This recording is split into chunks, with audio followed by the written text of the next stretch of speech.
ஒரு மனிதனுடைய வாழ்க்கையை பார்த்தால் ஒவ்வொரு கட்டத்திலும் ஏதோ ஒன்றை துரத்தி பிடிக்கணும் என்ற ஒரு ஆசை இருக்கின்றது. நம்ம துரத்தி பிடிக்கணும் என்று சொல்லி பல ஆசைகள் இருக்கின்றது. நம்ம கடந்த வாழ்க்கையை பார்த்தோம்னு சொன்னால் நிறைய விஷயங்களை நாங்கள் துரத்தி பிடிக்கணும் என்று சொல்லி ஆசைப்பட்டிருப்போம், துரத்தி இருப்போம், ஓடி இருப்போம், அலைஞ்சிருப்போம். பிடிச்சிருப்போமா? பிடிச்சிருக்க மாட்டோம், அதனால் நொந்திருப்போம். இது ஒரு வகையான நம்முடைய துரத்தல். இதுக்குள்ளே பார்த்தோம்னா நமக்கு விருப்பமில்லாத காரியங்கள் நம்மளை துரத்தி இருக்கும். நம்ம ரோட்டில் போகும்போது சில வேளைகளில் நாய் துரத்தி இருக்கும், எனக்கு பிடிக்காத மனிதர்களை துரத்தி இருப்பாங்க, நமக்கு பிடிக்காத ஆட்கள் துரத்தி இருப்பாங்க. நம்ம எதெல்லாம் துரத்தக்கூடாதுன்னு நினைச்சோமோ அதெல்லாம் நம்மளை துரத்தி இருக்கும். சில வேளைகள் நம்ம அது பிடிச்சும் இருக்கும். இப்போ வாழ்க்கையில் நமக்கு ஒரு ஆசை இருக்குது, என்னென்ன விஷயங்களை தான் நம்ம துரத்தி பிடிக்கணும்ண்டு. அதே வேளையில் நமக்கு விருப்பமில்லாத பல விஷயங்கள் கூட நம்மளை துரத்தி இருக்கும். இதுதான் வாழ்க்கையினுடைய நியதியாக பல நேரங்களில் இருக்கிறது. இதுக்குள்ளே தான் பெரிய மகான்கள் சொல்லி இருக்கின்றார்கள், சும்மா இருப்பது சுகம். இது நம்முடைய மொழியில் ஒரு சாதாரணமான வாக்கியமாக இருந்தாலும் இது மகான்கள் கண்டுபிடிச்ச பெரிய விஷயம். சும்மா இருத்தலே சுகம். அப்போ இந்த சம்பவத்தை வழியாக புரிஞ்சு கொள்வதற்கு தான் ஒரு சுவாரஸ்யமான கதை இருக்குது. நீங்கள் அந்த கதையை கேள்விப்பட்டிருப்பீங்க. இந்த கதையை கேட்டால் உங்களுக்கே சிரிப்பு வரும். சிரித்து கொண்டிருந்தால் இந்த கதையை கேட்டு அதுக்கு நான் பொறுப்பில்லை. அதனால் அந்த கதையை கேளுங்க, சிரிப்பு வரும், அதே நேரில் சிந்திக்கையும் வரும். இடை கூடிய ஒருவர் இருந்தார், உடல் பருமன், நிறை கூடிய ஒருவர். அப்போ அவர் ஒரு நகருக்கு போய் வைத்தியம் பார்ப்ப முன்னைத்தார். எடையை குறைப்பதற்காக வைத்தியம் பார்ப்ப முன்னைத்தார். அப்போ ஒரு வைத்தியசாலை போகின்றார். அங்கே இருக்கின்ற வைத்தியரை பார்த்து, என்னுடைய எடை கூடுதலாக இருக்கின்றது, அதை குறைக்க வேணும், ஏதாவது வைத்தியம் இருக்கான்னு கேட்டார்.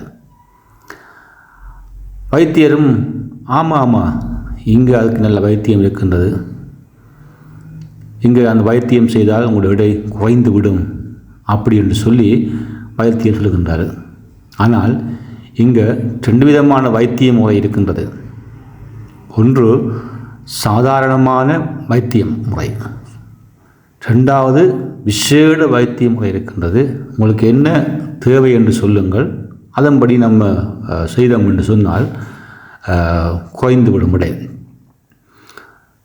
சாதாரண வைத்திய முறை கொஞ்சம் நாட்கள் எடுக்கும், விசேட வைத்திய முறை ஒரே நாளிலே குணப்படுத்தி விடலாம் அப்படின்னு சொல்லி இந்த வைத்தியம் சொன்னார்.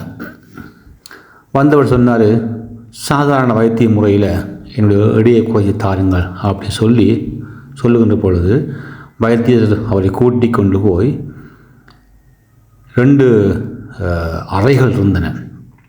அதில் ஒரு அறைக்குள் அவரை போக சொன்னார். இதுதான் சாதாரண வைத்தியம் செய்கின்ற அறை, இதுக்குள்ளே போங்கள், இதுக்குள்ளே உங்களுக்கு வைத்தியம் நடக்கும் சொல்லி அவரை ஒரு அறைக்குள்ளே விட்டு கதவை மூடி விடுகின்றார் வைத்தியர். அங்கே போய் பார்த்தால் அதுக்குள்ளே, அந்த அறைக்குள்ளே ஒரு பெரிய மேசை இருக்கிறது. அந்த அறைக்குள்ளே அந்த மேசையினுடைய ஓரமாக, மூலையில் ஓரமாக ஒரு 20 வயது இளம் நங்கை, அழகான இளம் நங்கை ஒரு பெண் இருந்தார், நின்று கொண்டிருந்தார். இந்த அறைக்குள்ளே போன இந்த இவருக்கு உடனே அந்த பெண்ணை பிடிக்க வேண்டும் என்ற ஒரு ஆசை வந்தது. அதனால் அந்த நடுவில் மேசை இருக்கிறபடியினால், இந்த பெண் அந்த ஓரமாக இருக்கிறபடியினாலையும் இவரை அந்த பெண்ணை பிடிப்பதற்காக அல்லது போனால் அந்த பெண்ணுக்கிட்ட போகின்றார். இவர் போகின்ற நேரத்தில் அந்த 20 வயது அழகான பெண் இவர் வாரார் என்று தெரிந்து அவர் அந்த மேசைக்கு சுற்றி அவர் போகின்றார். அப்போ இவர் அவர் கிட்ட போக வேணும் என்று வேகமாக போகின்றார். அப்போ அந்த பெண்ணும் அவர் பிடிக்க வாரார் என்று தெரிந்து அந்த பெண்ணும் வேகமாக போகின்றது. இவர் கொஞ்சம் ஓடி பார்க்குறாரு பிடிக்கலாம்னு, அந்த பெண்ணும் மேசையை சுற்றி ஓடுகின்றது. இப்படி அந்த அறைக்குள்ளே இவர் அந்த பெண்ணை துரத்த வழிக்கிடுகின்றார் பிடிப்பதற்காக. அந்த பெண்ணும் தப்புவதற்காக ஓடுகின்றார். இப்படியாக ஒரு 30 நிமிடம் இவர் அந்த பெண்ணை பிடிப்பதற்காக துரத்துகின்றார். வேகமாக ஓடி ஓடி ஓடி ஓடி 30 நிமிடங்களாக அந்த பெண்ணை துரத்துகின்றார் பிடிப்பதற்காக. ஆனால் பிடிக்க முடியவில்லை. 30 நிமிடம் கழித்து கதவு திறக்கப்படுகின்றது. வைத்தியம் சொல்லுகின்றார், இன்றைக்கு இந்த வைத்தியம் போதும், முயற்சி போதும், தான் பயிற்சி போதும். இப்படி நீங்கள் சில நாட்கள் வந்தீங்கன்னு சொன்னால் கூட எடை குறைந்து விடும் அப்படின்னு சொல்லி வைத்தியம் சொல்லுகின்றார்.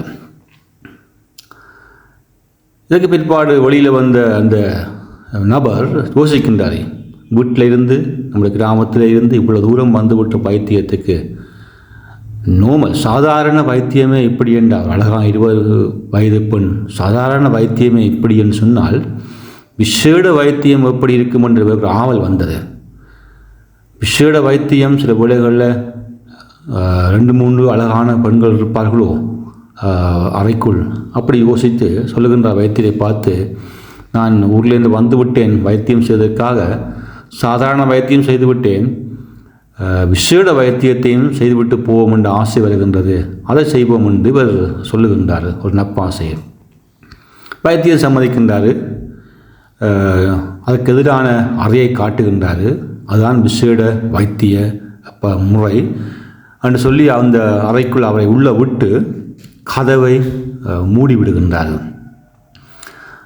அந்த அறைக்குள் போனவர் அங்கேயும் பார்க்கின்ற ஒரு பெரிய மேசை இருக்கின்றது. அந்த அறைக்குள் அவர் தேடுகின்றார் பெண்களை. அந்த அறைக்குள்ளேயும் ஒரு மூலையில் ஒரு பெண் நின்று கொண்டிருந்தார். அந்த பெண் 20 வயது இளம் நங்கை அல்ல, 85 வயது கிழவி நின்று கொண்டிருந்தார். இப்போ அந்த கிழவி இந்த நபர் உள்ளே போன பிற்பாடு இந்த நபரை பிடிக்க வேணும்னு சொல்லி அந்த கிழவி ஆசைப்படுகின்றார். அதனால் அந்த கிழவி இவரை நோக்கி 85 வயது கிழவி இவரை நோக்கி வருகின்றார். அந்த கிழவியிடம் பிடிபடக்கூடாதுன்னு சொல்லி இவர் இப்போ இந்த மேசையை சுற்றி ஓட வலிக்கின்றார். கிழவியும் இந்த நபரை பிடிக்க வேண்டும் என்று துரத்துகின்றது. இவரும் அந்த கிழவியிடம் பிடிபடக்கூடாதுன்னு சொல்லி ஓடிக்கொண்டே இருக்கின்றார்.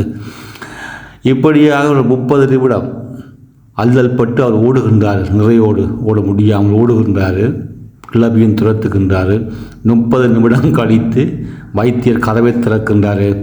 இன்றைக்கு இந்த வைத்தியம் போதும், இப்படி சில நாட்கள் நீங்கள் வந்தீங்கன்னு சொன்னால் உங்கள் எடை நிச்சயமாக குறைந்து விடும் அப்படின்னு சொல்லி வைத்தியர் சொல்கின்றார். அவர் என்னை விட்டால் போதும் என்று சொல்லி அவர் அங்கே இருந்து அந்த அறைக்குள்ளே ஓடிய வேகத்தை விட அந்த வைத்தியசாலையை விட்டு ஓடி வீட்டுக்கு போய் சேர்ந்து விட்டார். இந்த சுவாரஸ்யமான கதை பல நிலைகளில் எல்லாட்ட வாழ்க்கையிலையும் நடக்கிற பல விதங்களில் நடக்கிற நிகழ்வுகள் இருக்கின்றது. அதனால தான் மனித வாழ்க்கையில் துரத்துதல் என்பது சகஜம். நான் முதலில் சொன்னது போல் நம்ம துரத்துறதுக்கு ஆசைப்படுவோம் பல விஷயங்களை, ஆனால் பல விஷயங்கள் நம்மளை துரத்தும். அப்போ நம்ம தேவையில்லாமல் துரத்தினாலும் நமக்கு நிம்மதி போகும். நமக்கு விருப்பமில்லாத காரியங்கள் நம்மளை துரத்தினாலும் நமக்கு நிம்மதி போகும். இப்போ இதுக்குள்ளே எப்படி நிம்மதியாக இருக்கிறது என்ற பிரச்சனையே இருக்குது. இதுக்குள்ளே எப்படி நிம்மதியாக இருக்கிறதுன்னு சொன்னால் அதுவும் ஒரு தத்துவம்தான். ஒரு சாதாரணமான நமக்கு கிடைச்ச வாழ்க்கையை அதில் இருக்கிற சந்தோஷத்தை பார்த்து கொண்டு புரிஞ்சு கொண்டு வாழ பழகிட்டோம்னு சொன்னால் அதான் நமக்கு எப்பயுமே நிம்மதியை கொடுக்கும். அப்போ கடவுள் நமக்கு ஒரு விஷயத்தை கொடுக்குறாருன்னு சொன்னால் நம்முடைய தகுதி அறிந்து, நம்முடைய நிலைமை அறிந்து, நம்மளால் அதை செய்ய முடியுமான்னு அறிஞ்சு தான் நம்ம கொடுக்குறாரு. அதனால் அதுக்கு மேலே நம்ம துரத்தை வலிக்கிட்டோம், இல்லை நம்மளே ஏதாவது துரத்தை வலிக்கிடுது அப்படி என்று சொன்னால் அது பல நேரங்களில் நம்முடைய நிம்மதியை கெடுக்கும். இக்கிற மாட்டுக்கு அக்கறை பச்சைன்னு இருக்கே, இக்கிற மாட்டுக்கு அக்கறை பச்சைன்ற ஒரு பழமொழி இருக்கிறது. அது என்ன அர்த்தம்னு சொன்னால், ஒரு இடத்துல இருந்து கொண்டு மற்ற இடத்துல நம்ம பார்ப்போம், அங்கே பச்சையாக இருக்கே, அங்கே பச்சையாக இருக்கே, அங்கே போகணுமென்று தோணும். அங்கே போனால் தான் தெரியும் அங்கே பச்சையாக சிவப்பாண்டு, அங்கே போனால் தான் நமக்கு தெரியும் அது வேறு உண்டு. பச்சையாக தான் இருக்கும், ஆனால் புல்லு தான் இருக்கான்னு தெரியாது நமக்கு. இங்கே பார்க்கும்போது அங்கே பச்சையாக தான் இருக்கும், ஆனால் புல்லு தான் இருக்கான்னு தெரியாது. காப்பாற்றி இருக்கும் பச்சையாக, காப்பாற்றி நம்ம சாப்பிட இல்லாது.